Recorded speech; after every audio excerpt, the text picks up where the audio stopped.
ইসমাইল নবী বড় হইতে হইতে 14 বছর যখন হয়, আল্লাহ তাআলার পরীক্ষা শুরু হয়ে গেল। ইব্রাহিম, তোমার কলিজার আপন বস্তুটাকে আমার রাস্তায় কোরবানি করো, জবাই করো। ইব্রাহিম নবী স্বপ্ন দেখে 100 উট জবাই করলেন। পরের রাত্রে স্বপ্ন দেখে একই স্বপ্ন আবার 100 উট জবাই করলেন। 3 রাত্র স্বপ্ন দেখার পরে বুঝলেন আল্লাহ ইশারা করছে আমার ইসমাইলের বুঝি জবাই করতে হবে। দেরি না করিয়া ছুরি আর রশি হাতে নিয়ে এবার ইসমাইলের বাড়ি রওনা।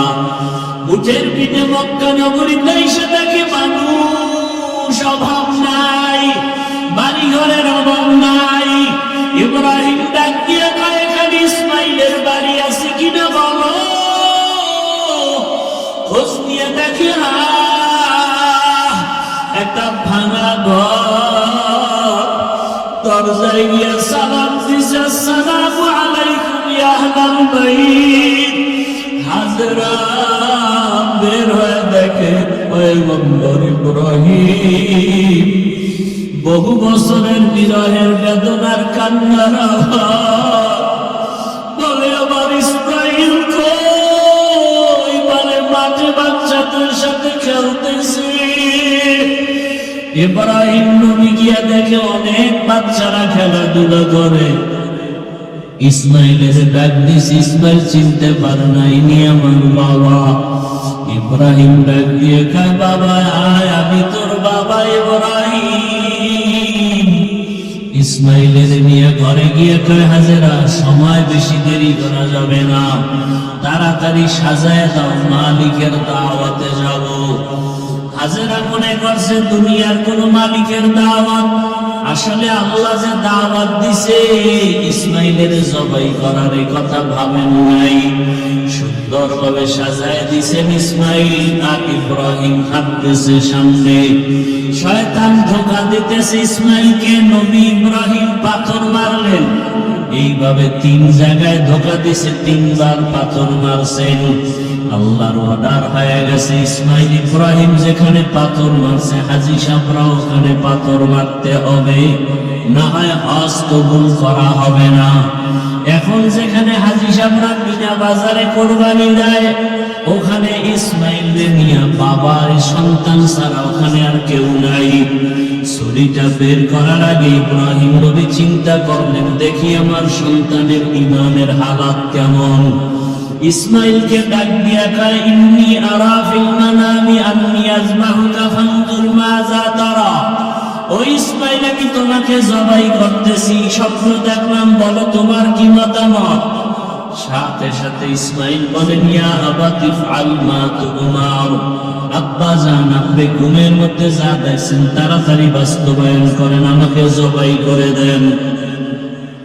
ইনশাআল্লাহু মিনাস সাবিরিন, আমি ধৈর্য ধারণকারীদের মধ্যেই থাকব।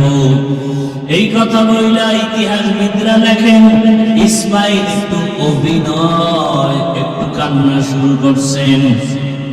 আর ডাক দিয়ে আব্বা যান, একটু অভিমানী কথা বলে কথাটা যদি আপনি বাড়িতে বসে বলতেন, আমি আমার আম্মু জানের থেকে একটু বিদায় নিয়ে আসতাম, আমার আম্মুর থেকে জন্মের তরে বিদায় নিয়ে আসতাম। আমার মা এত কষ্ট করে আমাকে বড় বানাইছে, আমি মায়ের থেকে বিদায় নিতে পারলাম না। দুঃখ নাই, আপনি তো আমাকে জবাই করে চলে যাবেন মায়ের কাছে। আমার আম্মু জান যখন ইসমাইলকে পাবে না, পাগলের মতো হয়ে কান্না শুরু করবে আর বলবে, আমার ইসমাইল কোথায়? কেউ লেখে আমার রক্ত মাখা জামা কাপড় আমার মায়ের হাতে দিবে, আর আমার মাকে আমি ইসমাইলের সালাম দিয়া দিবেন। আমার মা কান্না করলে আপনি ধমক দিবেন, রাগ করবেন না, বুঝাইয়া বলবেন হাসরের ময়দানে ইসমাইলের সাথে মোলাকাত হয়ে যাবে।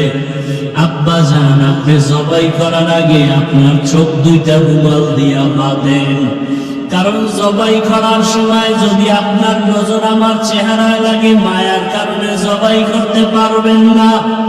বাবা, আমার হাতে পাও রশি দিয়া বাঁধেন, জবাই করার সময় যদি হাতে পায়ের নড়াচড়া আপনার শরীরে লাগে, আল্লাহ বেজার হয়ে যাবে। ইসমাইল শুইয়া পড়লেন, ইব্রাহিম নবী ছুরি হাতে নিলেন। আল্লাহ ডাক দিয়া কয়, ছুরি, আমার ইসমাইলের একটা পশম যেন ক্ষতি না হয়। ইব্রাহিম নবী ছুরি চালায়, ইসমাইলের গলা কাটে না, পশম কাটে না। পাথরের উপর আঘাত করলেন, পাথরটা দুইটা ভাগ হয়ে গেল। শেষবারের মতো চেষ্টা করি, রক্ত হাতে না লাগা পর্যন্ত আর ছুরি চালানো বন্ধ হবে না।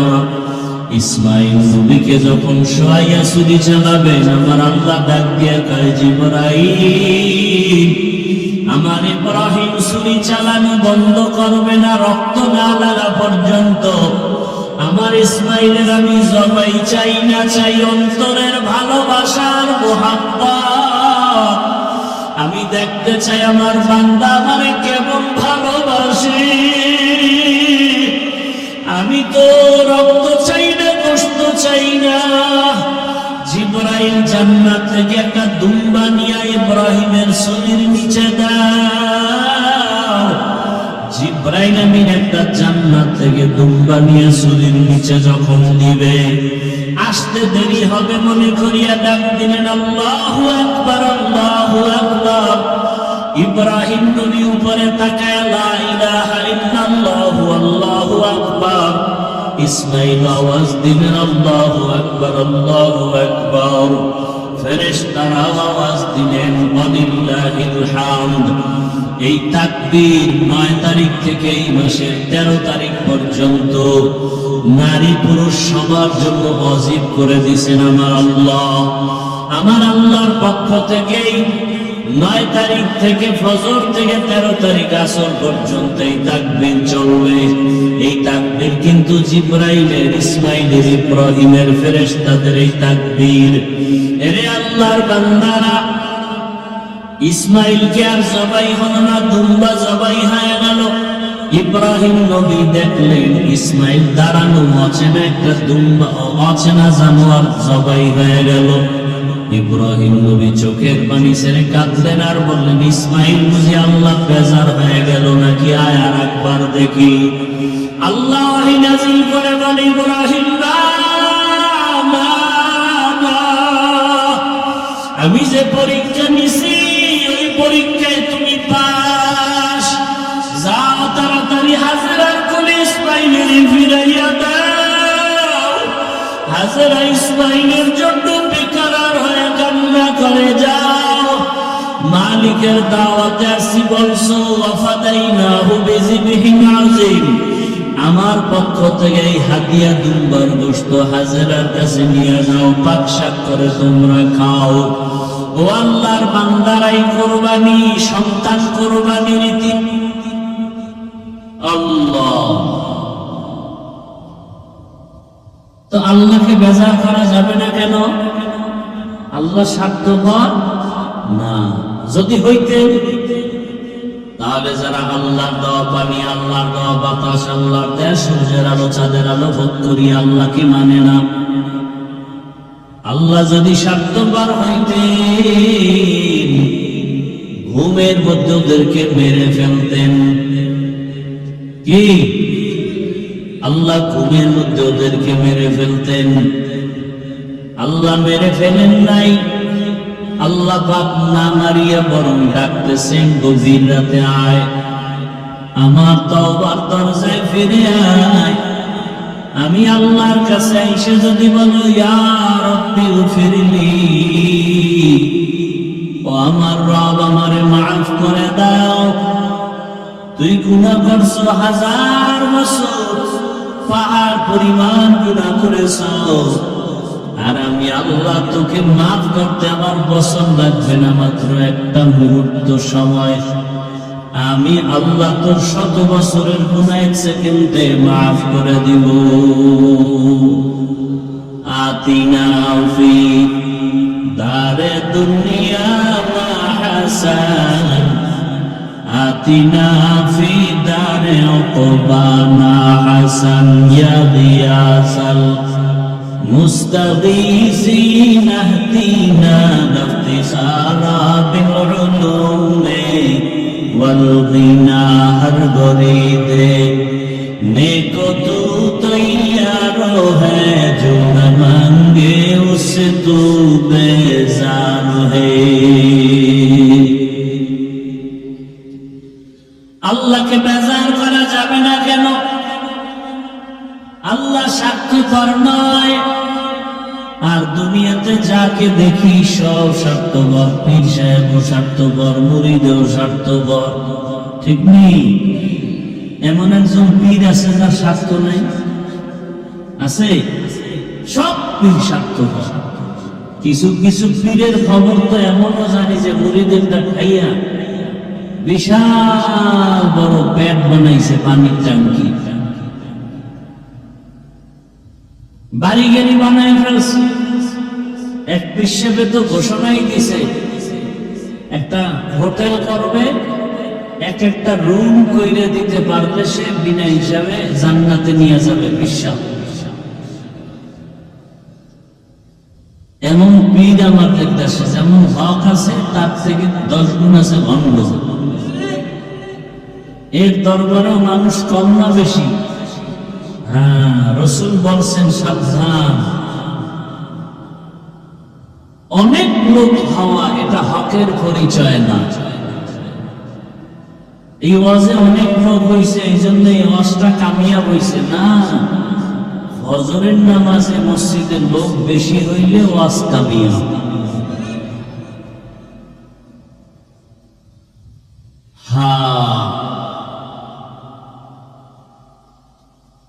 আল্লাহকে বেজার করা যাবে না কেন? আল্লাহর কোনো অভাব নাই, দুনিয়ার সবাই অভাবী। অভাব থাকলে অন্যের অভাব পূরণ করে না, নিজের অভাবের তাড়নায়। আর আমার আল্লাহর কোনো অভাব নাই। আল্লাহ বলেন, ইয়া আইয়ুহান নাস আনতুমুল ফুকারা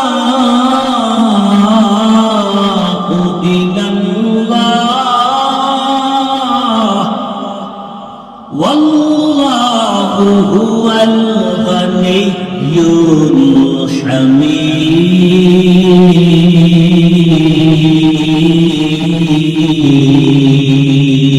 الحميد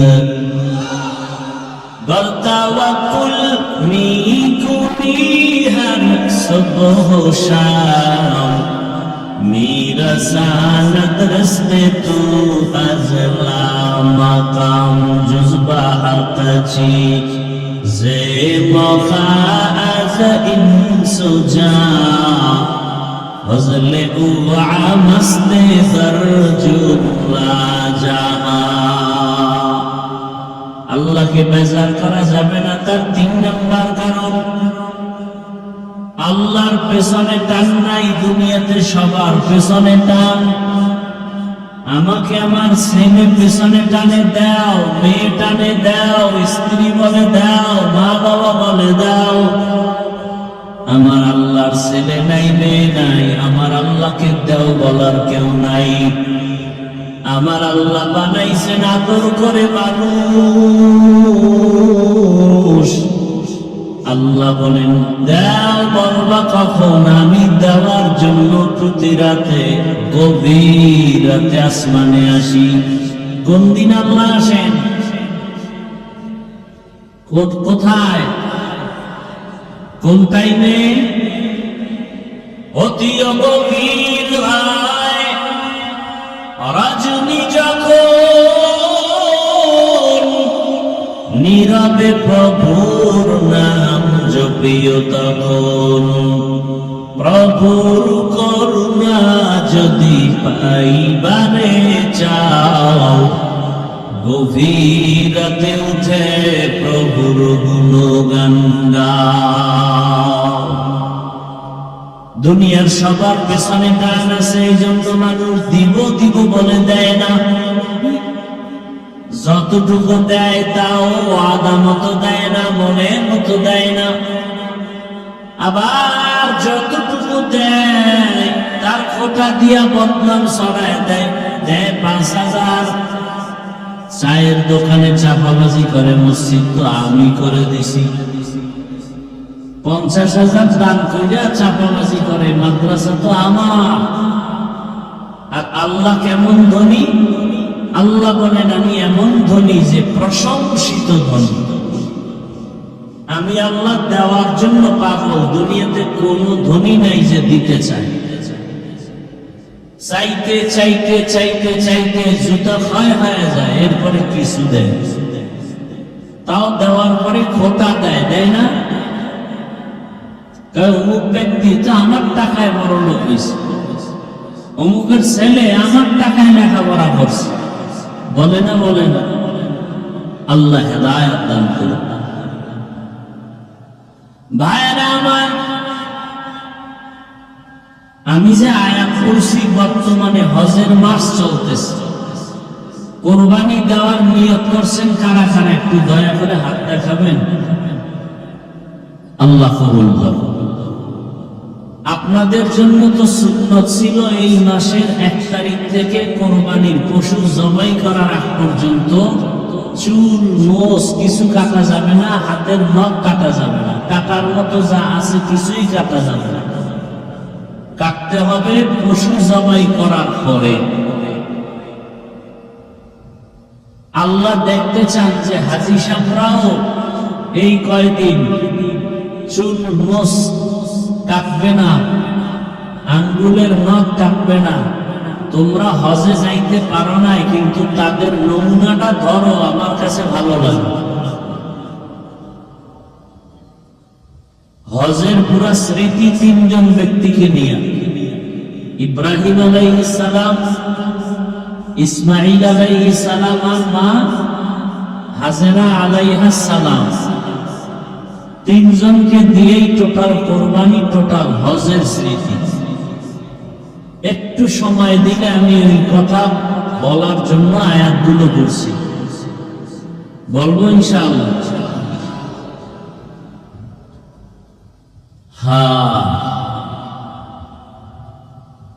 ঘটনা তো অনেক বড়, আমি কমায়া সংক্ষেপে বলতেছি। যেই বাইতুল্লাহ জিয়ারতের জন্য সবাই চলে গেল, এই বাইতুল্লাহ পৃথিবী বানানোর পরই আল্লাহ প্রথমেই ঘর বানাইছেন। ইন্না আউওয়ালা বাইতুন উযিআ লিন-নাসি লাল্লাযী বিবাক্কাতা মুবারাকান ওয়া হুদা, মুবারাকান ওয়া হুদাল লিল-আলামীন।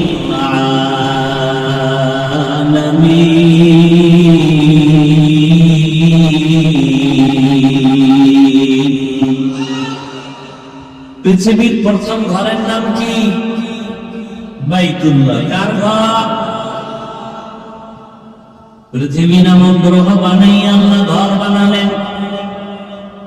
প্রথমে ফেরেশতা দিয়া বানালেন, এরপরে আদম নবী তাকে পুনর্নির্মাণ করেছেন। আদম নবী বিদায় হয়ে গেছে। আদম নবী বিদায় হওয়ার 600 বছর পরে, কয়শো? এই জমিনে শয়তান মানুষের মূর্তি পূজায় ঢুকায় দিল। মূর্তি পূজা করো। শয়তানে পুরা মানুষের মূর্তি পূজায় ঢুকায় দিল। মনে আছে শুরুর কথা?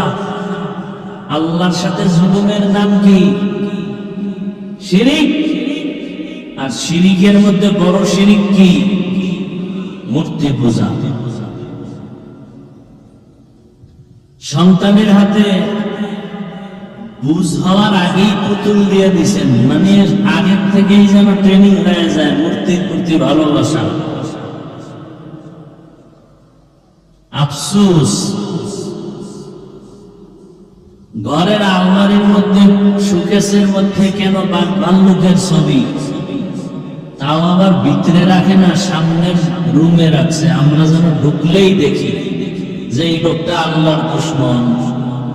আমরা ঢুকেই যেন টের পাই। আবার কেউ ছবি টানায়, হ্যাঁ, একাই নাই বাধাই করে ছবি টানায়, বউয়ের ছবি, মাইয়া পোলার ছবি। আরে ভাই, আপনার ছবি তো করা হারাম, এরপরে যদি বোর ছবি আমার দরজায় টাঙায় মানুষের দেখেন, আপনার লজ্জা শরম আছে? আপনার বিবি আরেকজন দেখবে কেন? ওটা কি বাজার দরে কিনছেন নাকি? যে সাইজের পিজা আপনার কাছে থাকে না, মানুষের দেখায় চেহারা। স্বামীর জন্য সাজে না, সাজে বেগানার জন্য। স্বামীও কিছু পায় না। যখন বন্ধু আইসা কাহা বন্ধু একটা পাইছো, দানা কাটা বলি, কিছুদিন পরে শুনে সেই বন্ধুই দানা কাটা বলির নিয়ে হিজরত করেছে। আছে না নাই? আকাম চলতেছে। আকাম চলার কারণ কি? বেপর্দা। কি বেপর্দা? আল্লাহ হেদায়েত দান করেন। এই যে অনেক বাবারা ছেলে সুন্দর কণ্ঠ আছে না, পাগল হয়ে যায়, প্রতিযোগিতায় পাঠাবে, মানুষে দেখবে কি সুন্দর কণ্ঠ, একজনে একটা আকাম করে দিবে, কণ্ঠ শেষ শেষ। অথচ উচিতে কণ্ঠকে গোপন রাখবেন, ভবিষ্যতে কাজে লাগাবে। খালি বদ নজর লাগলেই তো একটা মানুষ শুকাইয়া কাঠ হয়ে যায়। মানুষের বদ নজর বড় মারাত্মক। আপনি খানা খাইতেছেন, আর একজনে বদ নজর দিবে, খানাটা পেটে যাওয়া মাত্র ডায়রিয়া শুরু হয়ে যায়। বড় কঠিন হালাত। শুধু কি মানুষের বদ নজর, জিনের বদ নজর আছে। এজন্য হাদিস শরীফে আল্লাহ রাসূল বলেন, সন্ধ্যা হলে কাপড় চোপড় ঘরে ঢোকাও, বিশেষ করে কোন মেয়েদের কাপড় যেন বাইরে না থাকে, কারণ ওই টাইমে শয়তান ঘুরে এসছে চতুর্দিকে। বিসমিল্লাহ বলে দরজা নক করো, লক করে দাও, প্রয়োজন হলে পরে আবার খুলো।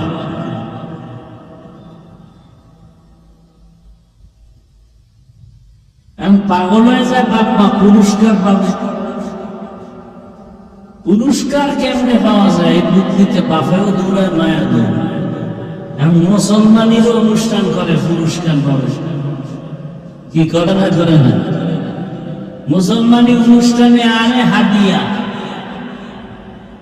এক বক্তা কয়, বাপে চিন্তা করছে এত পরিমাণ হাদিয়া এখানে ছেলের মুসলমানিতে, আমিও আরেকবার করি। হাদিয়া তো কম না, হাদিয়া পাইলে সবাই মুসলমানি করো। এটি ইসলামে অনুমোদন করে না এই সমস্ত অনুষ্ঠান।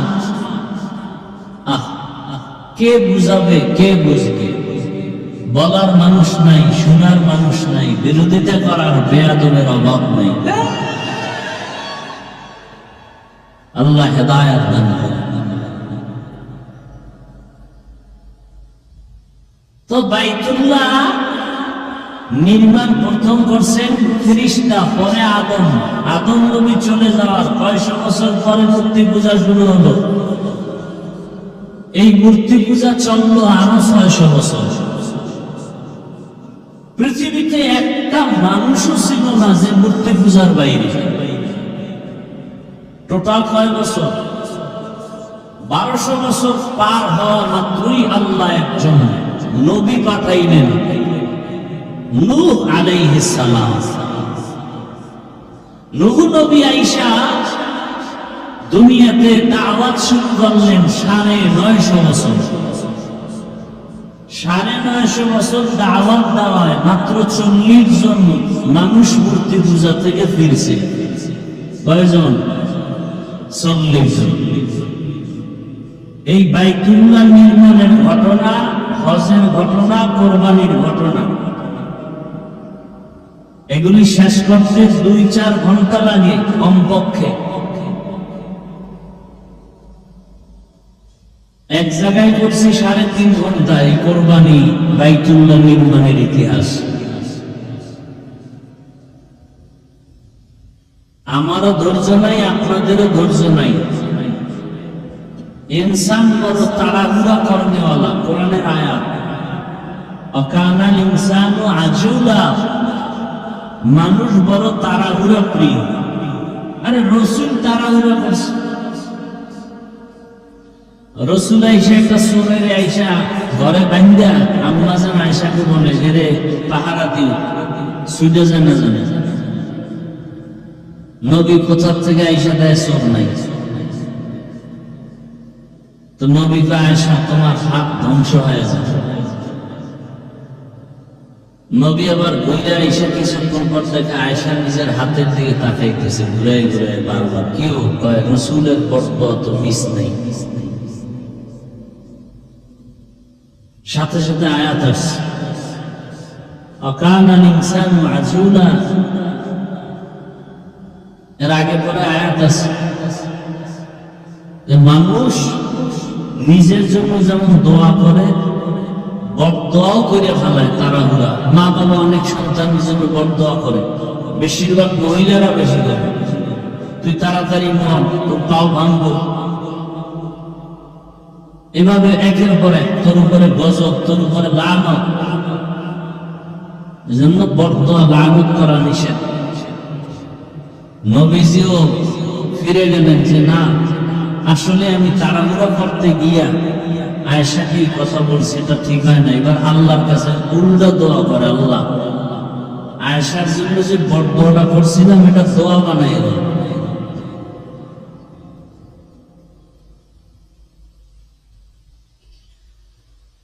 নূহ আলাইহিস সালাম 9.5 বছর দাওয়াতি কাজ করার মাধ্যমে কতজন মানুষ ইসলামে আসলো, আল্লাহর ইবাদতে।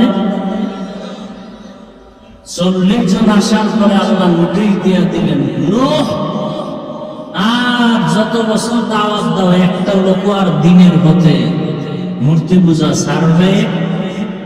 নূহ নবী কয়, যদি এটা ফাইনালি হয় তাহলে সবটি মাইরেই যাবে, রাইখা লাভ কি? আল্লাহ তাআলা সে আয়াত কোরআনে দিয়ে দিলেন নূহ নবীর দোয়া। وقال نوح رب لا تذر على الأرض من الكافرين ديارا إنك إن تذرهم يضلوا عبادك ولا يلدوا إلا فاجرا كفارا رب اغفر لي ولوالدي ولمن دخل بيتي مؤمنا وللمؤمنين والمؤمنات ولا تزد الظالمين إلا تبارا। দোয়া কবুল হয়ে গেছে। নূহ নবীকে আল্লাহ বলেন, নূহ চাও সব মেরে ফেলবো, তোমরা সহ না, আমরা সহ না। তাহলে তোমরা হেফাজতে থাকবা কেমন? আমি তো পানির গজব দেব, পানির। আল্লাহ বলেন, এই গজব থেকে তুমি আর 40 জন মুমিন সহ সব পশু পাখির মধ্য থেকে একজোড়া করে নিরাপদে তোমাদের সাথে রাখবো। একজোড়া হাতি, একজোড়া গরু, একজোড়া ঘোড়া, একজোড়া বকরি, একজোড়া হাঁস। আর এটার জন্য নিরাপদে পানির মধ্যে বাঁচার জন্য একটা কিস্তি বানাও। কি বানাও? কিস্তি বুঝেননি? এই কিস্তি মানে কি? এই যারা নৌকা বেছে সব কি আওয়ামী লীগ? হ্যাঁ, এই সময় আওয়ামী লীগ ছিল। আচ্ছা বলেন তো, একজোড়া হাতি আর 40 জন মানুষ যদি একটা বাহনে উঠে, এটা নৌকায় উঠলে, নৌকা আছে দুনিয়ায় থাকবে। মেয়াদ 10-15 জন উঠলেই তো নৌকা ডুবে ডুবে, এই খারাপ সোজাই খারাপ, লড়ো না লড়ো না, এর মধ্যে পড়ছে 2টা বানিয়ে নিতে। তাহলে এটা কি নৌকা হবে না জাহাজ হবে?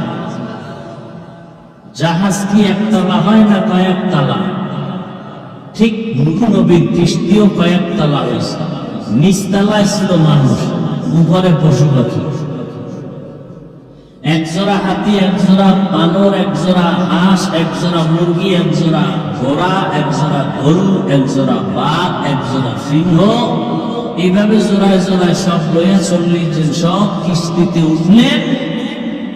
পানি বন্যা শুরু হলো, এক টানা 40 দিন বৃষ্টি, আর নিচের পানিও বাড়তেছে, উপরের পানিও বাড়তেছে। পয়গম্বর নূহ নবীর এক সন্তান কিনাআন, সে কিস্তিতে উঠে নাই। সে বলে আমি পাহাড়ের উপরে উঠে নিরাপদে থাকবো। 40 দিন পানি, এত পরিমাণ বৃষ্টি হলো, বাড়তে বাড়তে পাহাড়ের চূড়ায় পানি চলে গেছে। কেনান মারা গেছে পানিতে। 40 দিন পরে পানি থেমে গেল। জমিনের অবস্থা এমন হলো যে কিচ্ছু নাই, কিচ্ছু নাই, পুরো সমান একটা জমিন, কোন মানুষ নাই, সব শেষ। 40 দিন বৃষ্টি, বৃষ্টি রহমত, অতিবৃষ্টি গজব, বৃষ্টি রহমত, অনাবৃষ্টি গজব। নতুন করে তারা নামলেন। নূহ নবীর সাথে তার 3টা সন্তান ছিল, সাম, হাম, ইয়াফাস। এক সন্তান তো পানিতে গেল, আর কয় সন্তান আছে? সাম, হাম, ইয়াফাস। এই 3 সন্তান দিয়া পৃথিবীটাকে নতুন করে আবার আবাদ করা হলো। এর আগে কোনো মানুষ কিন্তু সব শেষ, মানে নতুন করে আবার মানুষের বসবাস শুরু হলো, সংসার শুরু হলো এই 3 সন্তানের মাধ্যমে। এই 3 সন্তান মিলে তখন একটা শহর নির্মাণ করেছিল ইরাকের অন্তর্গত, কোরআনের ভাষায় বর্তমান ওই শহরের নাম শহরে বাবেল। ওই শহরে এক জালিমের জন্ম হয়েছিল, জালিমের নাম নমরুদ। এই নমরুদ এক রাত্রে স্বপ্ন দেখে, ঘটনা কিন্তু অনেক বড়, আমি খুব সংক্ষেপ বলছি। নমরুদ স্বপ্ন দেখে একটা আগুন উঠা বাবেল শহর সব ধ্বংস করে দিয়েছে। ভয়ে কাঁপতে কাঁপতে উঠা গণকদের কাছে, এই গণকেরা ভাগ্য বর্ণনা কর, কি দেখলাম? শুনি শুনি, তোমার খোদাগিরি ধ্বংস করার জন্য একটা আগুনের পাওয়ার নিয়ে একটা পুত্র সন্তান আসবে, ভবিষ্যৎ নবী, নাম ইব্রাহিম। নমরুদ কয়, সন্তানটা কি মায়ের গর্ভে আছে? কয় না। দুনিয়াতে আসছে? বলে আসে নাই। গর্ভেও নাই? না। নমরুদ আইন করলো, স্বামী স্ত্রী এক জায়গায় ঘুমাতে দিও না, ঘুমাইলে সন্তান নিতে পারবে না, নিলেও ছেলে হতে পারবে না। যদি হইয়া যায় তরবারি রেডি, সাথে সাথে পাল্লা ফেলে দিল। এটাকে বলে বার্থ কন্ট্রোল, জন্ম নিয়ন্ত্রণ। ইসলামে হারাম। জন্ম নিয়ন্ত্রণ ইসলামে হারাম।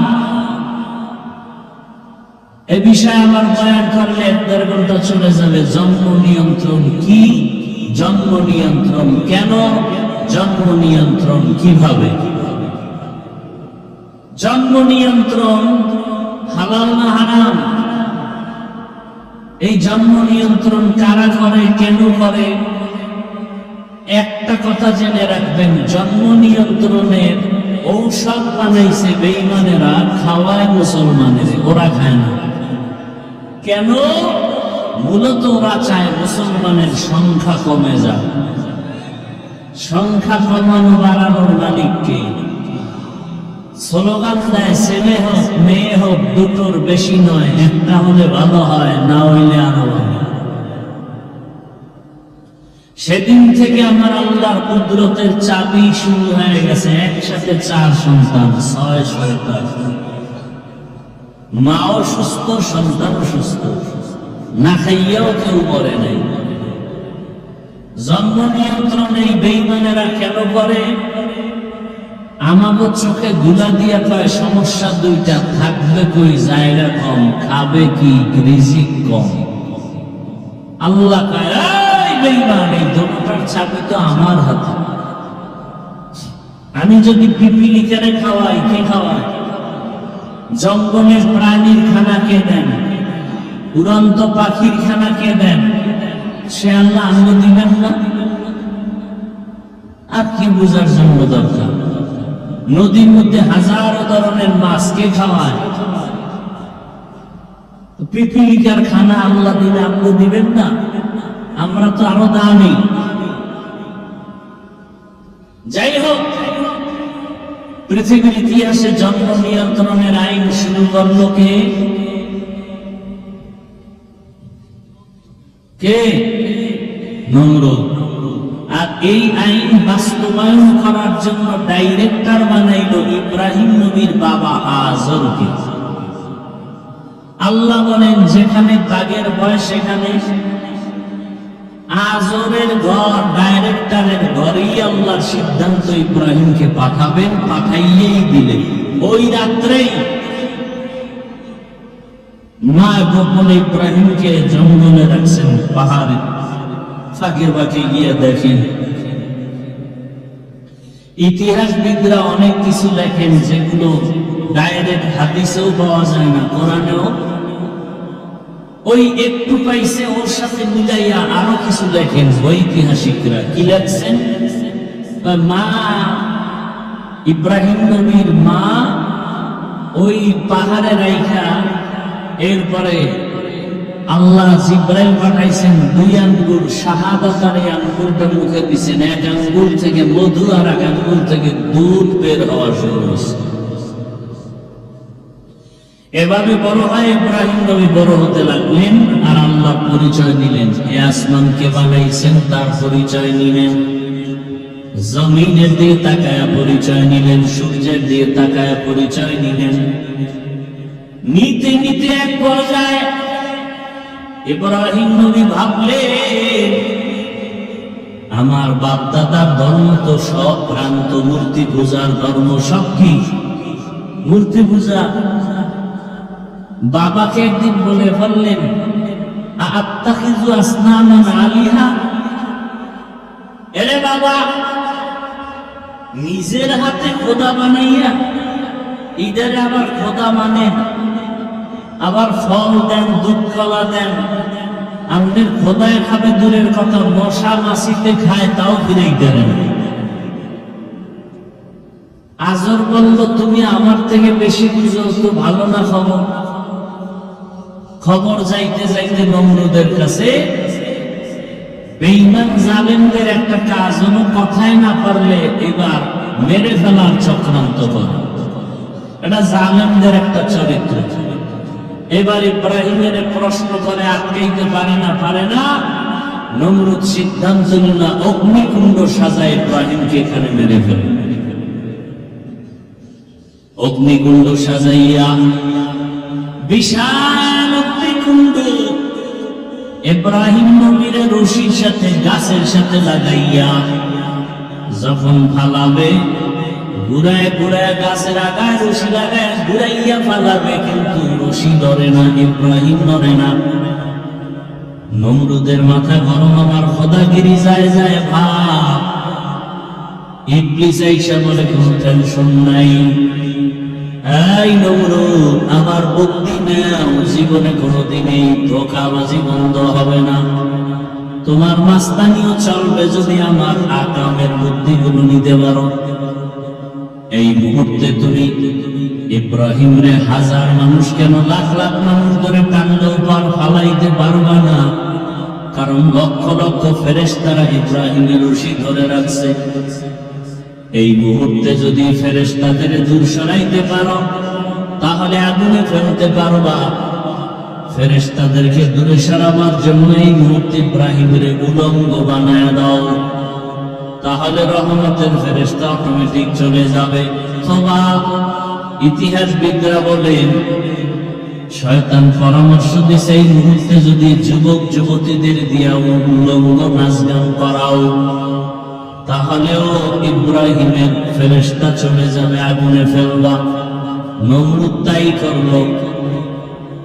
এবার ইব্রাহিম হালকা আগুনে যখন ফালাইবে আল্লাহ কুদরতের আগ নোটিশ জারি করলেন, জিব্রাইল জলদি করে যাও, আমার ইব্রাহিম রে উলঙ্গ করার আগে জান্নাতি একটা পোশাক নিয়ে পরায়া দাও। ওই জান্নাতি পোশাক পরায়া দিলেন আর আগুনকে নোটিশ করলেন, কুলনা ইয়া নারু কুনি বারদাও ওয়া সালামান আলা ইব্রাহিম কে লুতফে খেশরা ইজহার কর বাখলি লশনারে গুলজারে কর। এই আগুন ঠান্ডা হয়ে যাও। মুফাসসিরিনে কেরাম বলেন, শুধু ইব্রাহিমের আগুন ঠান্ডা হয় নাই, পৃথিবীতে ওই সময় যত আগুন ছিল সব ঠান্ডা হয়ে গেছে। তবে কষ্টদায়ক ঠান্ডা না, শান্তিদায়ক ঠান্ডা। সালামান, সালাম মানে কি? শান্তি। আমরা অনেকে তর্জমা করি ইসলাম মানে শান্তি, না, এটা ভুল কথা। সালাম মানে শান্তি, আর ইসলাম মানে আনুগত্য করা। আনুগত্য করা, মুসলিম আনুগত্যকারী। ইব্রাহিম আগুনে চুপচাপ বসে আছে, নমরুদকে জ্বালাও না কেন? আগুনের জবান খুলে গেল, কথা বলা শুরু করল। কয় যে আমি, তুই যার গোলাম আমিও তার গোলাম, তুই বলো জ্বালাইতে, আমার রব বলে আমি জ্বালাবো না, তবে তুই আয় করে জ্বালাই। দীর্ঘদিন ইব্রাহিম নবী আগুনে থাকার পরে বের হইলেন। বের হওয়ার পরে হিজরত করবেন। এইবার আমার ওই যে আয়াত করছিলাম শুরুতে খুতবায়, সেই আয়াত, আকালা ইন্নী যাহিবুন ইলা রাব্বি সায়াহদিন রব্বি হাবলি মিনাস সালিহিন। বের হইয়া দেরি না করে হিজরত করার শুরু করলেন, নিয়ত করলেন আমি ফিলিস্তিন চলে যাব, আল্লাহ আমাকে রাস্তা দেখায় দিবেন। তিনজন, ইব্রাহিম, তার স্ত্রী বিশ্ব সুন্দরী বিবি সারা আর তার ভাতিজা, তিনজনে রওনা। এই মোনাজাতটা তো দিয়েই দিব, একটু ধৈর্য হবে না? ঘুমাইবেন গিয়ে মোবাইল চালাইবেন, আর কি করবেন? মোবাইল চালাইবেন আর করবেন কি? দোয়া করে মা বাবার জন্য একটু দোয়া করবেন, এই কপাল নাই।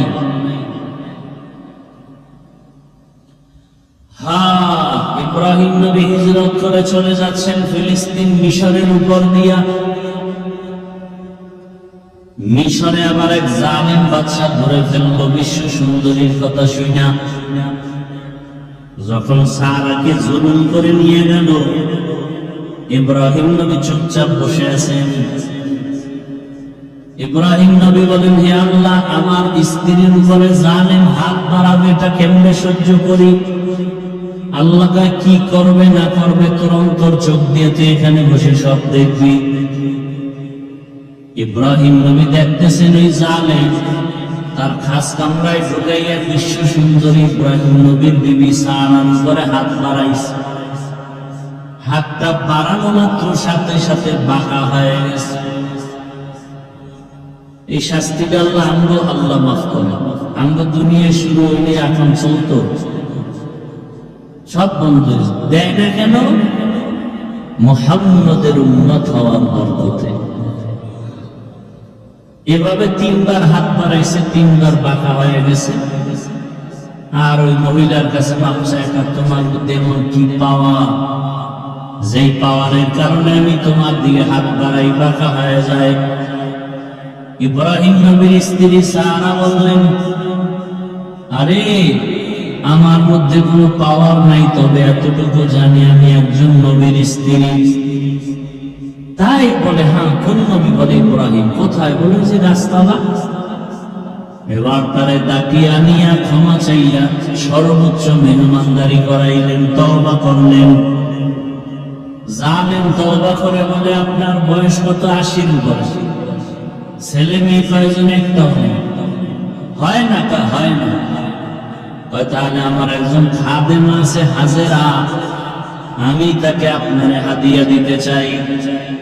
নিয়ে গেলেন, সারা ফুরতি করলে বিবাহ করে ফেললেন। বিবাহ করে আল্লাহর কাছে একটা সন্তানের জন্য দোয়া করলেন, রব্বি হাবলি। ইব্রাহিম নবী যদি তার সন্তান নেককার চায় আল্লাহর কাছে, তা আপনার চাওয়া দরকার না? চান না দেখেই তো এবার সন্তান কথা শুনে। কয়দিন আল্লাহর কাছে দোয়া করছেন, আল্লাহ একটা নেককার সন্তান দিও। বরং নেককার চাইবেন দূরের কথা, নিজে বাবা হইয়া সন্তান করে আরো নষ্ট বানাইতেছে। মোবাইল হাতে তুলে দিছেন, রোজার মাসে রোজা রাখার কথা বলেন নাই, চেহারা নষ্ট হয়ে যাবে। কেমন বাপ আপনার? নামাজের জন্য ডাকেন না, জুমায় ডাকেন না, আলেম ওলামা আসলে তার দোয়া নিতে নেন না। তাহলে আপনি বাবা হইয়া সন্তানটাকে ধ্বংসের পথে নিয়ে গেলেন। আল্লাহ জানায় দিলেন, ইব্রাহিম একটা সন্তান দিতেছি বিচক্ষণ ধৈর্য ধারণকারীদের অন্তর্ভুক্ত। সন্তান দুনিয়াতে আসলে প্রথম সন্তান হাজেরার থেকে নাম কি? ইসমাইল। এখন এই বুড়া বয়সে সন্তান পাইয়া মায়া কমছে না বাড়ছে? এমন মায়া। আল্লাহ কা ইব্রাহিম, আমার মায়ার মাঝখানে তোমার সন্তান বাধা হবে, এটা আমি মানতে পারবো না। তাহলে কি করো এখন? সন্তান ইসমাইল শিশুটারে নিয়া, হাজেরারে নিয়া, বর্তমানে যেখানে বাইতুল্লাহ, ওই যে নবীর তুফান হয়েছিল তখন কিন্তু বাইতুল্লাহ নিশ্চিহ্ন হয়ে গেছে। জায়গাটা আল্লাহ সংরক্ষণ রাখছেন, কিন্তু বাইতুল্লাহ কিচ্ছু ছিল না, সব তুফানে শেষ।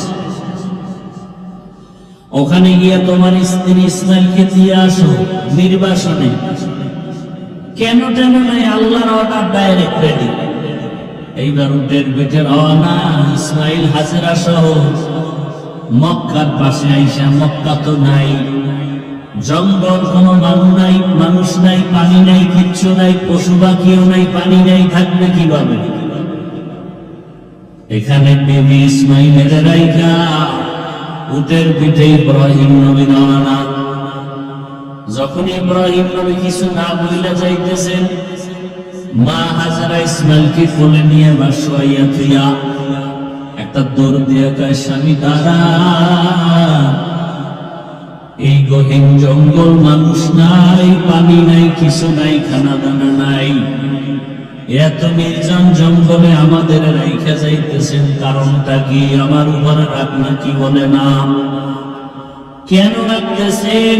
ইব্রাহিম নবী কথা বলে না, কি যেন ভাবতেছেন। ইব্রাহিম নবীর অন্তরেও তো এই সন্তানের প্রতি অনেক মায়া। 80 বছরের উপরে যাই এই সন্তানটারে পাইছেন। মা হাজেরা কথা জিজ্ঞাসা করে, ইব্রাহিম নবী জবাব দেয় না। কোন কথা বললে আবার মাও বাপ বেজার হয়ে যাবে। একবার হাজেরা বলে, স্বামী আপনি কি আমাদের এই নির্জন জঙ্গলে রাখতেছেন? আল্লাহর হুকুম করছেন এই জন্য নাকি? ইব্রাহিম নবী ইশারায় মাথা নাড়ায় বলে, হ্যাঁ আল্লাহর হুকুম। একথা বলা মাত্র মা হাজেরার চোখের পানি ছাড়িয়া কয়, স্বামী আমার, আল্লাহ যদি অর্ডার করে আর কোনো প্রশ্ন নাই, আপনি চলে যাবে, আমার কোনো কথা নাই। তবে আপনার কাছে একটা দাবি, আমি হাজেরার খোঁজ খবর নেওয়ারও দরকার নাই। আপনি যদি মাঝে মাঝে সময় পান, শিশু ইসমাইলের আইসা দেখবে, এলাকায় মানুষ নাই, পানি নাই, আমি মহিলা মানুষ, ইসমাইলের কেমনি নিয়ে বাঁচবো জানি না, আর রবের কাছে একটু দোয়া করবে, আল্লাহ যেন আমাদেরকে ভুলিয়া না যান। ঘটনাটা বলতে কেমন যেন, কিন্তু চিন্তা করলে বড় কঠিন অবস্থা। একটা সন্তান মাকে জঙ্গলে ফালাইয়া রাইখা, মানুষ নাই পানি নেই, রেখে যাওয়া কত বড় কঠিন অবস্থা। আর সেই অবস্থাটা আবার স্ত্রী মেনে নেওয়া যায় আরো কত কঠিন। এমন স্ত্রীও তো দুনিয়াতে নাই বললে চলে। আজকে স্ত্রী যদি স্বামীর অনুকূলে না থাকে, ওই স্বামী ইবাদত করতে পারে না, তাবলীগে যাইতে পারে না, আল্লাহর দরবারে যাইতে পারে না। স্ত্রী যদি ভালো হয় তাহলে সবই সম্ভব। ইব্রাহিম নবী চলে যাচ্ছেন, মা হাজেরার চোখে পানি। আল্লাহকে ডাকেন আর বলেন, হে মালিক, এখানে আপনি ছাড়া কেউ নাই। ইব্রাহিম নবী উটের পিঠে উঠে পাহাড়ে উঠে নিচে নাই না। যখন ইব্রাহিম দেখলেন হাজরাকেও দেখা যায় না, ইসমাইলেরও দেখা যায় না, নির্জনে কোনো কিছুই নাই, এখানে আমার মালিক আর আমি ইব্রাহিম। সাথে সাথে হাত উঠাইয়া দোয়া করা শুরু করলেন। ইব্রাহিম নবী দোয়া করতে শুরু করলেন, রব্বানা ইন্নী আসকানতু মিন যুররিয়্যাতি বিওয়াদিন গায়রি জি যারইন ইনদা বাইতিকাল মুহাররাম রব্বানা লিয়ুকিমুস সালাতা ফাজআল আফইদাতাম মিনান নাসি তাহদি ইলাইহিম ওয়ারযুকহুম মিনাস সামারাত লাআল্লাহুম ইয়াশকুরুন। ইব্রাহিম নবী দোয়া করলেন, হে আল্লাহ, আপনার হুকুম মানতে গিয়া এই বুড়া বয়সের আদরের সন্তানটাকেও জঙ্গলে ফালাইয়া, আমার বিবি হাজরাকেও ফালাইয়া যাইতেছি, ওদের কেউ নাই। আপনি কুদরতের দরজা খুলিয়া ওদের রিজিকের ব্যবস্থা করে দিয়ে, ফলের মাধ্যমে আল্লাহ খানার ব্যবস্থা, বাসস্থানের ব্যবস্থা, মানুষের ব্যবস্থা করে দিয়েন। এইভাবে দোয়া করিয়া ইব্রাহিম নবী চলে গেলেন। এখানে এখন ইসমাইল আর মা হাজেরা ছাড়া কেউ নাই। সামান্য পানি ছিল, ওই পানিও 2 দিন 3 দিন পরে শেষ হয়ে গেছে। এবার সন্তান ইসমাইলের দুধ দেয়, এক পর্যায়ে দুধও নাই। এবার মা দেখে ইসমাইলের ক্ষুধায় কান্না, কি করবে? এক পর্যায়ে ইতিহাস ভিতরে লাগে, মা হাজেরা তার জিহ্বাটা ইসমাইলের মুখের মধ্যে দিয়া দিছে। এক পর্যায়ে দেখে জিহ্বায় পানি নাই। মা হাজেরা পাগলের মতো হয়ে গেছে, ইসমাইলের কান্না সহ্য করা যায় না। একটা সন্তানের প্রতি মায়ের যে কি পায়া, ও আমার সন্তানেরা, ওই মা যার দুনিয়াতে নাই, সে বুঝে মা কেমন রত্ন। ও যুবক বাবারা, যার মা বেঁচে আছে, এই রত্ন হারায় গেলে কিন্তু আর পাইবা না। সময় পেলে মায়ের দোয়া নাও, বাবার দোয়া নাও। ওই মা বাবার চোখের পানি আর দোয়া ছাড়াই চেয়ারে বসতে পারি নাই। ওই মা বাবার চোখের পানি আর দোয়া ছাড়া মাওলানা হতে পারি নাই। তুমিও টাকা পয়সা বাড়ি গাড়ির মালিক হতে পারো নাই। ওরে, এই যে কোরবানি আসতেছে, কত সন্তানেরা মা বাপ নিয়ে একত্রে ঈদ করবে, কত আনন্দ করবে। আর যার মাও নাই, বাবাও নাই, ওই বান্দা একবার ছেলে দেখবে, মেয়ে দেখবে, স্ত্রী দেখবে, আনন্দ যাই করবে, আবার নিঃশ্বাস ছাড়বে। কেউ বলবে, কি ব্যাপার, ছেলে মেয়ে স্ত্রী পাইয়াও নিঃশ্বাস কেন? বলে, আমার মা নাই, আমার বাবাও নাই। আজকে ঈদের আনন্দে আমার মা থাকলে আরো কত আনন্দ লাগতো, বাবা থাকলে কত আনন্দ লাগতো। আমি বড় এতিম হয়ে গেলাম। আমার ছেলে মেয়ে পাইয়াও খুশি না, আমার মা বাবার পাইলে যে খুশি হইতাম। ও আল্লাহর বান্দারা, মা হাজেরা ইসমাইলের জন্য পাগলের মতো কান্না করে। একবার সাফা পাহাড়ে দৌড়ায় পানির জন্য, একবার মারওয়া পাহাড়ে দৌড়ায় পানির জন্য। গিয়া দেখে পানি না, সূর্যের আলোতে বালিগুলো চিকচিক করতেছে। মা হাজেরা এইভাবে দৌড়াইলেন, 7টা চক্কর দিলেন। আমার আল্লাহ কয়, জিবরাইল সাক্ষী হইয়া যাও, আমার হাজেরা যেইভাবে সফা মারওয়ার 7টা বার চক্কর দিয়া দৌড়াইল, আমার দুনিয়াতে হাজেরার দৌড়টা এত ভালো লাগছে, আমি আল্লাহ স্মৃতি যাতে কিয়ামত পর্যন্ত কায়েম রাখতে চাই। হাজীদের জন্য আইন করে দিলাম, দুনিয়ার হাজিরা যদি হাজেরার ওই সফা মারওয়ার জায়গায় 7টা চক্কর দৌড় না দেয়, আমি কোন হাজির হজ কবুল করব না। মা হাজেরার কান্না, ইসমাইলও কাঁদে, পানির পিপাসা, ক্ষুধা তান্নায় কান্না করে। হঠাৎ হাজেরার কান্না দেখে আমার মাওলার কুদরতি অন্তরে জোশ আসিয়া গেল। আল্লাহ কয়, জিবরাইল যাও, আমার হাজেরার সহযোগিতার জন্য যাও, বাইতুল্লাহর কাছে আইসা ডাকতা হাজেরা। মানুষের সুরাতের আওয়াজ, হাজেরা গিয়া শুনে মানুষের আওয়াজে কে যেন ডাকে, বলে আমি জিবরাইল, মানুষের এখানে আসছি, কি চাও? বলে ক্ষুধা সহ্য করা যায় না। জিবরাইল তার ডানা দিয়া বাড়ি মারছে মাটির মধ্যে, ইসমাইল নবীর পায়ের গোড়ার থেকে জমজমের পানি বের হওয়া শুরু হয়ে গেল। মা হাজেরা পানিটা পাথর দিয়ে আটকালেন আর বললেন, জমজম থাম থাম। জমজমের পানি নিজেও পান করলেন, ইসমাইলেরও পান করালেন। হাজার হাজার মিলিয়ন ট্রিলিয়ন লিটার পানি হাজী সাহেবরা নেয়, ওই কূপের পানি কমেও না বাড়েও না। রবিজিকে সাহাবায়ে কেরাম জিজ্ঞাসা করলেন, ইয়া রাসূলুল্লাহ, জমজম কূপের নিচের সম্পর্ক কোথায়? নবী বলেন, জমজম কূপের নিচের সম্পর্ক হাউজে কাউসারের সাথে লাগানো। মা হাজেরা দোয়া করলেন, ইব্রাহিমের দোয়া, মানুষ আসবে এখানে থাকবে, মানুষ আইসা ব্যবসা করতে যায়, পানির দরকার, আইসা দেখে এখানে পানি, আও মহিলা হাজেরা পানি দাও, বলে এখানে বাড়িঘর করে থাকো, পানি দিব। যখন তারা রাজি হয়ে গেল, বাড়িঘর উঠা শুরু হয়ে গেল, বসবাস শুরু হয়ে গেল। ইসমাইল নবী বড় হইতে হইতে 14 বছর যখন হয়, আল্লাহ তাআলার পরীক্ষা শুরু হয়ে গেল। ইব্রাহিম, তোমার কলিজার আপন বস্তুটাকে আমার রাস্তায় কোরবানি করো, জবাই করো। ইব্রাহিম নবী স্বপ্ন দেখে 100 উট জবাই করলেন। পরের রাত্রে স্বপ্ন দেখে একই স্বপ্ন আবার 100 উট জবাই করলেন। 3 রাত্র স্বপ্ন দেখার পরে বুঝলেন আল্লাহ ইশারা করছে, আমার ইসমাইলের বুঝি জবাই করতে হবে।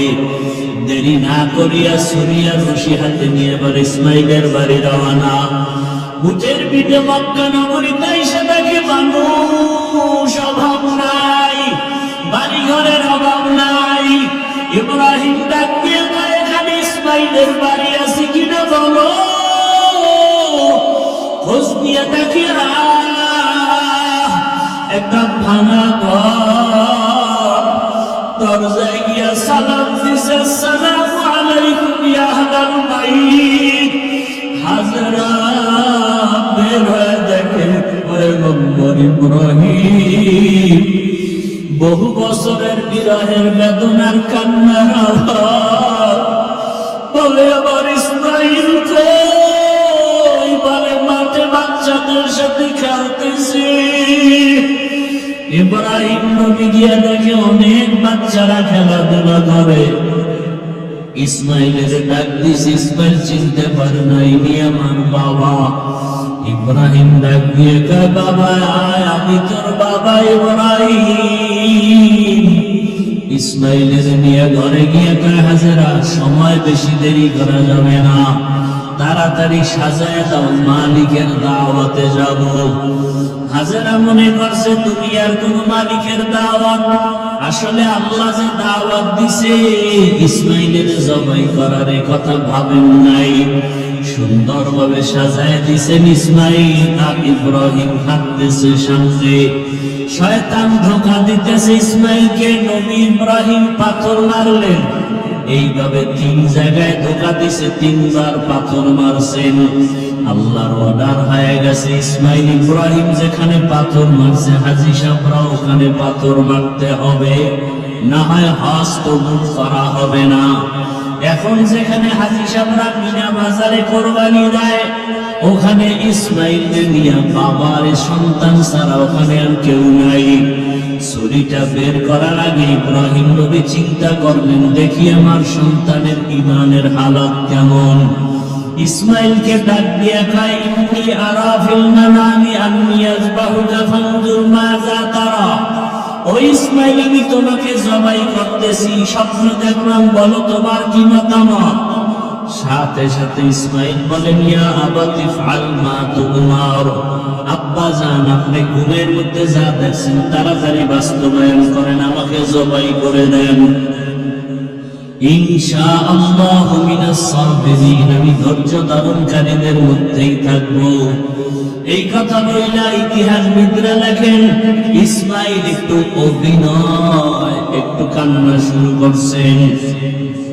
ডাক দিয়ে আব্বা যান, একটু অভিমানী কথা বলে কথাটা যদি আপনি বাড়িতে বসে বলতেন, আমি আমার আম্মু জানের থেকে একটু বিদায় নিয়ে আসতাম, আমার আম্মুর থেকে জনমের ধরে বিদায় নিয়ে আসতাম। আমার মা এত কষ্ট করে আমাকে বড় বানাইছে, আমি মায়ের থেকে বিদায় নিতে পারলাম না। দুঃখ নাই, আপনি তো আমাকে জবাই করে চলে যাবেন মায়ের কাছে। আমার আম্মু জান যখন ইসমাইলকে পাবে না, পাগলের মতো হয়ে কান্না শুরু করবে আর বলবে, আমার ইসমাইল কোথায়? কেউ দেখে আমার রক্ত মাখা জামা কাপড় আমার মায়ের হাতে দিবে, আর আমার মাকে আমি ইসমাইলের সালাম দিয়ে দিবেন। আমার মা কান্না করলে আপনি ধমক দিবেন, রাগ করবেন না, বুঝায় বলবেন, হাসরের ময়দানে ইসমাইলের সাথে মোলাকাত হয়ে যাবে। আব্বা জান, আপনি জবাই করার আগে আপনার চোখ দুইটা রুমাল দিয়া বাঁধেন, কারণ জবাই করার সময় যদি আপনার নজর আমার চেহারায় লাগে, মায়ার কারণে জবাই করতে পারবেন না। বাবা, আমার হাতে পাও রশি দিয়া বাঁধেন, জবাই করার সময় যদি হাতে পায়ের নড়াচড়া আপনার শরীরে লাগে, আল্লাহ বেজার হয়ে যাবে। ইসমাইল শুয়ে পড়লেন, ইব্রাহিম নবী ছুরি হাতে নিলেন। আল্লাহ ডাক দিয়ে কয়, ছুরি, আমার ইসমাইলের একটা পশম যেন ক্ষতি না হয়। ইব্রাহিম নবী ছুরি চালায়, ইসমাইলের গলা কাটে না, পশম কাটে না। পাথরের উপরে আঘাত করলেন, পাথরটা দুইটা ভাগ হয়ে গেল। ইব্রাহিম নবী শেষবারের মতো চেষ্টা করি, রক্ত হাতে না লাগা পর্যন্ত আর ছুরি চালানো বন্ধ হবে না। ইসমাইল নবীকে যখন শোয়াইয়া ছুরি চালাবেন, আমার আল্লাহ ডাক দিয়ে কয়, জিবরাইল, আমার ইব্রাহিম ছুরি চালানো বন্ধ করবে না রক্ত না লাগা পর্যন্ত। আমার ইসমাইলের আমি জবাই চাই না, চাই অন্তরের ভালোবাসার মোহাব্বত।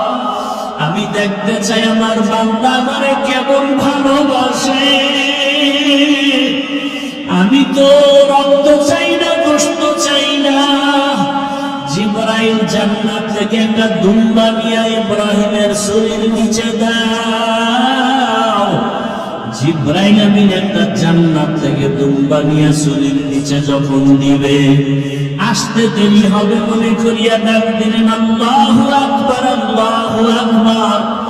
ইব্রাহিম নবী উপরে তাকায়, লা ইলাহা ইল্লাল্লাহু, আল্লাহু আকবার। ইসমাইল আওয়াজ দিলেন, আল্লাহু আকবার, আল্লাহু আকবার। ফেরেশতারা আওয়াজ দিলেন, ওয়ালিল্লাহিল হামদ। এই তাকবীর 9 তারিখ থেকে এই মাসের 13 তারিখ পর্যন্ত নারী পুরুষ সবার জন্য ওয়াজিব করে দিয়েছেন আমার আল্লাহ। আমার আল্লাহর পক্ষ থেকে 9 তারিখ থেকে ফজর থেকে 13 তারিখ আসর পর্যন্ত এই তাকবীর চলবে। এই তাকবীর কিন্তু জিবরাইলের, ইসমাইলের, ইব্রাহিমের, ফেরেশতাদের এই তাকবীর। এরে আল্লাহর বান্দারা, ইসমাইলকে আর জবাই হলো না, দুম্বা জবাই হয়ে গেল। ইব্রাহিম নবী দেখলেন ইসমাইল দাঁড়ানোর অচেনা একটা দুম্বা, অচেনা জানোয়ার জবাই হয়ে গেল। ইব্রাহিম নবী চোখের পানি ছেড়ে কাঁদলেন আর বললেন, ইসমাইল বুঝি আল্লাহ বেজার হয়ে গেল নাকি? আয় আর একবার দেখি। আল্লাহ ওহী নাযিল করে বলে, ইব্রাহিম না, না, না, আমি যে পরীক্ষা নিছি ওই পরীক্ষায় তুমি পাস। যাও তাড়াতাড়ি হাজেরার কোলে ইসমাইলের ফিরাইয়া দাও। হাজেরা ইসমাইলের জন্য বেকার হয়ে কান্না করে যাও। মালিকের দাওয়াতে আসি বলছো, ওয়াফাদাইনাহু বিযিবহিন আযীম। আমার পক্ষ থেকে এই হাতিয়া দুম্বার গোশত হাজেরার কাছে নিয়ে যাও, পাক শাক করে তোমরা খাও। ও আল্লাহর বান্দারাই কোরবানি, সন্তান কোরবানির ইতিহাস। আল্লাহ পশু চায় না, জবাই চায় না, রক্ত চায় না, গোশত চায় না, চায় আপনার আমার অন্তরের মোহাব্বত। আল্লাহকে কেমন ভালোবাসি, ভাইরা স্ত্রীকে ভালোবাসলাম, সন্তানকে, বাড়ি গাড়ি সব পাইলাম।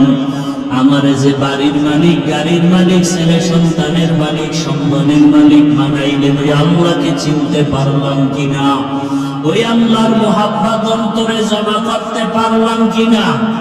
এখন আল্লাহর কাছে তওবা করেন, সামনে কোরবানির পরীক্ষা যেন আল্লাহর কাছে পাশ করতে পারি। আল্লাহ যেন কোরবানির পরীক্ষায় কামিয়াবি দান করেন। আল্লাহর মোহাব্বত অন্তরে জমা করিয়া ছেলের মায়া ছেড়ে দাও, দুনিয়ার মায়া ত্যাগ করে যারা এখনো নামাজ পড়তে পারো না, দাঁড়িয়ে রাখতে পারো না রে বাবা, ও যুবকেরা, ও পর্দার নামের মা বোনেরা, বৃদ্ধ বাবাজিরা, আল্লাহর কাছে তওবা করেন আর দাড়ি কাটবেন না, নামাজ ছাড়বেন না, বেপরদায় চলবেন না। মা বোনেরা স্বামীর খেদমত করবেন, আল্লাহর হুকুম মতো চলবেন, মোবাইলে কোন সময় নষ্ট করবেন না। সন্তানটাকে কোরআনওয়ালা, আদর্শওয়ালা, নামাজি, ডাক্তার, ইঞ্জিনিয়ার বানাবেন, জীবন ধন্য হবে। আল্লাহর কাছে দোয়া করেন, আল্লাহ তার মুহাব্বত আমাদের সিনার মধ্যে ভরপুর দান করেন। আমিন। আলহামদুলিল্লাহি রাব্বিল আলামিন। والصلاة والسلام على سيد الأنبياء والمرسلين وعلى آله وأصحابه أجمعين يا أرحم الراحمين يا أرحم الراحمين رب ارحمهما كما ربياني صغيرا رب ارحمهما كما ربياني صغيرا اللهم إنك عفو كريم تحب العفو فاعف عنا اللهم إنا نعوذ بك من البرص والجنون والجذام وسيء الأسقام اللهم اجعلني من المستجابين للدعوات ও আল্লাহ, গুনার কারণে দিলটা শক্ত হয়ে গেছে, চোখে পানি নাই। আমার গুনার কারণে হাত না পাক, আমার চোখ না পাক, আমার জিহ্বা না পাক, আমার অন্তর না পাক। তওবার নিয়ত করেছি, আর গুনাহ করব না রে আল্লাহ। হাতের দ্বারা গুনাহ করব না, জবানের দ্বারা গুনাহ করব না, চোখের দ্বারা গুনাহ করব না, অন্তরের দ্বারা গুনাহ করব না, কানের দ্বারা, পায়ের দ্বারা গুনাহ করব না। আয় আল্লাহ, আমাদের গুনাহগুলো মাফ করে দেন, মাহফিল কবুল করে নেন। আয়োজনকারী, দান সদকাকারী, সহযোগিতাকারীদের কবুল করে নেন। এলাকায় শান্তি দান করেন। মা বোনদের আবেদা পর্দাওয়ালা বানায় দেন, সন্তানগুলো নেককার বানায় দেন। আয় আল্লাহ, লেখাপড়া পরীক্ষার্থী যারা কামিয়াবি দান করেন, আমার কলিজার যুবকদের দ্বীনের খাদেম, নামাজি বানায় দেন।